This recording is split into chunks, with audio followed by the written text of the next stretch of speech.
So at the last track day, the car performed really well, except I did develop an issue with the clutch. It kept making this weird grinding sound. And I'm like, man, what is that? Like, this clutch has no miles on it, throwout bearing, pilot bearing, everything should be good. And it didn't seem like the transmission itself, because everything was shifting into gear, no problem at all. So this is kind of already at the end where I have already discovered the problem. Here's the flywheel, and I got the clutch here. And we'll get into what went wrong here. But you'll see this guy here right next to me too. I picked up another transmission as well.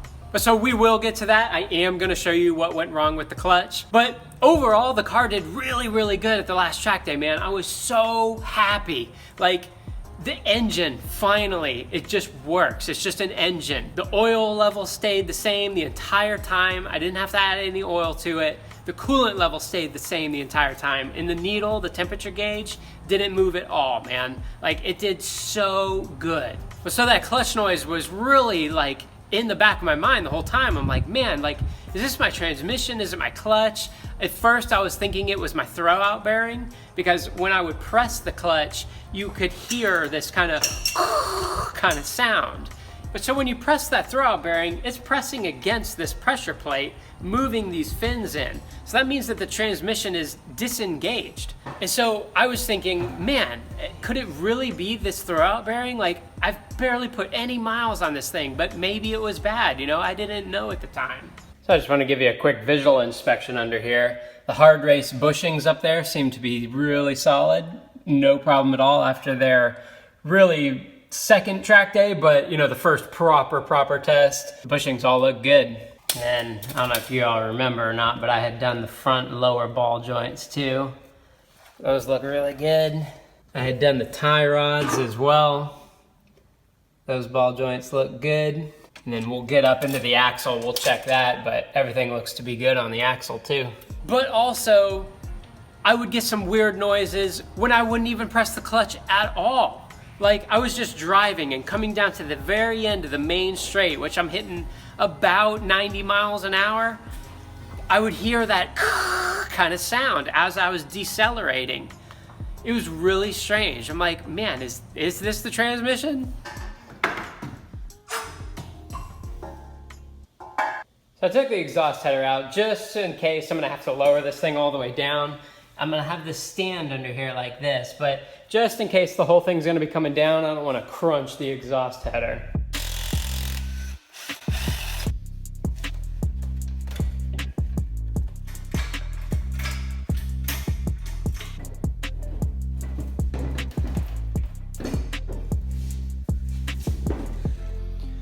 So using a combination of all these red things, I got it out. It's being held up here by the one jack stand. Glad I took that exhaust manifold out of the way. Just kind of needed to use some support up in there. So yeah, that worked. What went wrong with the clutch? Well, essentially it was my fault. See this right here? That's way too much grease. I used way too much grease when I put this thing back on. And when I say grease, you know, I mean on the input shaft, like where behind this guy. I put way too much grease all up along there. It got up into the splines right here. Action Clutch had told me all this. They said they knew exactly what was happening just by looking at this. So grease was flying everywhere. It got onto the pressure plate surface. You see how it's left these like permanent marks right here, which I know probably could be turned down, but you know, it is what it is. And then here on the flywheel, you can see where it's got these kind of burn marks, I guess it is. All that is from grease. And then he had mentioned to me, Action Clutch that is, they had mentioned to me that these dark spots right here are from the grease kind of embedding into the disc. So essentially what was happening is the clutch was chattering or making some kind of crazy noises when it was just rotating too fast, essentially. Not rotating too fast, but you know what I mean, just like rotating fast. And so the grease, you know, it was just kind of slipping a little bit, I guess, at the very top. So like super obviously, that is totally my fault, and I'm holding my hand up to that one. This is definitely a lesson learned, but you know, something that I want to put out there in a video now. You know, my pain hopefully is everyone else's gain in a sense. Or if you didn't know, if you're going to, you know, go ahead and put the grease on your transmission, new clutch and everything you're putting on, don't put too much grease, man. You definitely want to put grease on it, but too much can lead to something like this. My clutch didn't fail. Nothing ever failed. I just don't want to get to the point where it would fail. These next few months, this next year really, I hope is the year of driving for me. There's been so much wrenching on this car, so many things to fight and go against. I'm done with that. This car, this engine feels totally strong and reliable at the moment. So I want to capitalize on that. I want to go get some really good seat time with this thing now. And going back out at the firm this past time, it was so good, man. New personal best time, but just getting back out on track. Like that's why I get into all this stuff in the first place. But so I really want to get back to the firm, try to chase a minute 27. I think the car has it no problem without changing anything else. Just my driving, just improving my own driving, improving where I get on the gas, brakes, all that kind of stuff. I can get this car into a minute 27s, I believe. And so I want to go chase that time. And I've already got a day booked just a couple weeks from today.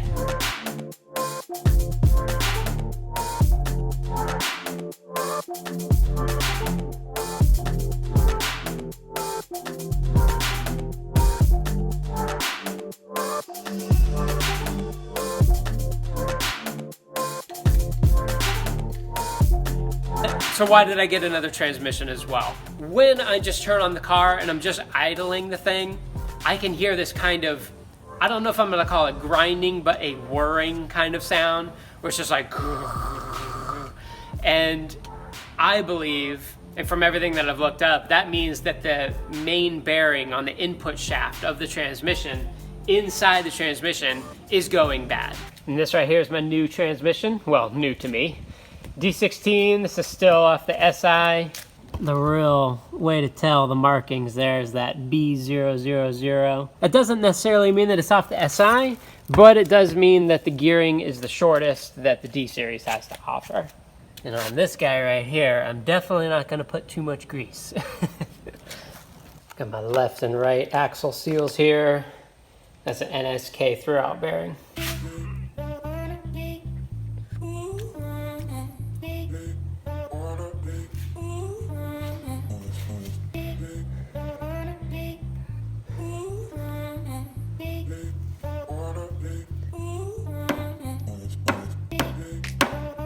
And with everything torqued up,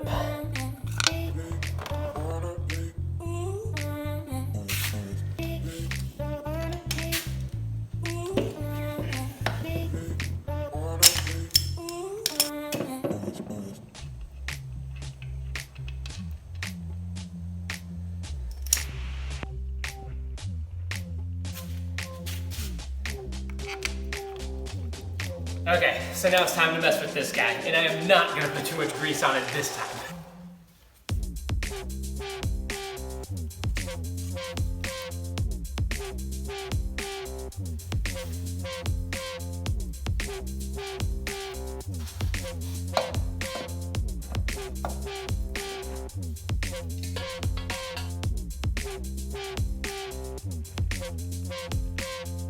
There's the new one all greased up. And here's my old one, and I can see now, you know, how I can dissect this thing, so to speak. Look at all the grease that is up around that throwout bearing. Those spots on the left and the right, I do think, you know, there needs to be some grease there. Definitely not as much as I put, but there definitely needs to be some still, because the little fork here needs something to kind of, you know, it's going to constantly move. But all of that inside of that bearing, I did not need to put. That was way overkill. And here's the fork with the butterfly pin. And you know, I think there needs to be some grease back in there. I don't think that was necessarily causing me any problems. But I'm probably not gonna put quite as much there either.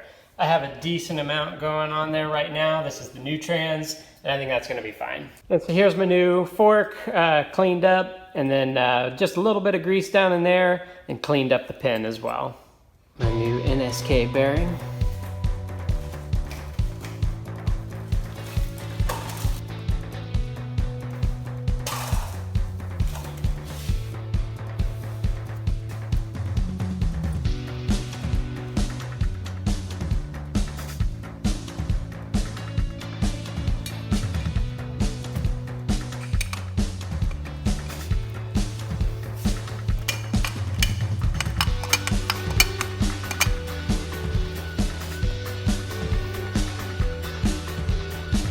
Okay.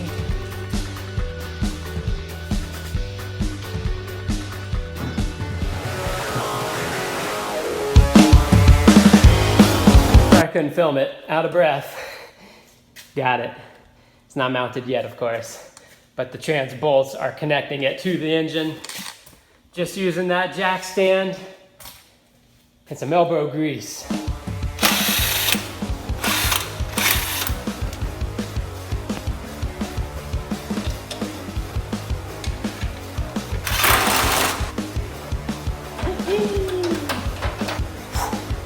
It's always tough, but I did it.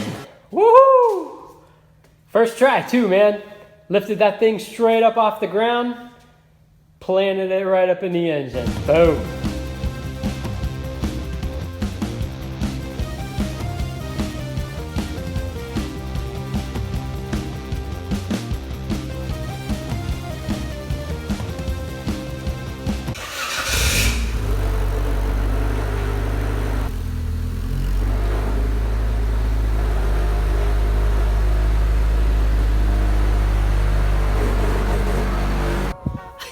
And we're back. Lightweight flywheel, it's 8 pounds, stage 3 pressure plate, stage 1 clutch disc. Same combo as I had before, same clutch pack as I had before, but this time I didn't put too much grease on the transmission. I know I didn't. I definitely put grease on it because you have to put it in those splines, and I did that. You know, go ahead and put the clutch disc on over top of the input shaft, take off the excess grease. And then I got some tips from Action Clutch as well. So huge thanks to those guys. And you all are gonna benefit from this too. On the Action Clutch website, you can use the code REFINE15 and get 15% off your entire order, anything that you order. Everything is back together. Really excited that this thing is moving again. And for the big reason that I have a track day coming up this coming weekend. Y'all just saw my video where I was just out at the firm and set a new PB. Man, you know, I wanted to get back out there. This is going to be the year of driving for me. I wanted to go ahead and just get this new transmission just to get it, just to have a spare even, you know? So what I need to do now is go ahead and break in this clutch, and Action Clutch recommends about 300 to 500 miles. 300 to 500 miles of just light driving, but you know, using the clutch a lot. So this whole next week, I'm gonna be driving this thing all around town, doing just that, getting ready for the firm this coming weekend. So thank you all so much for watching. See you back out at the firm.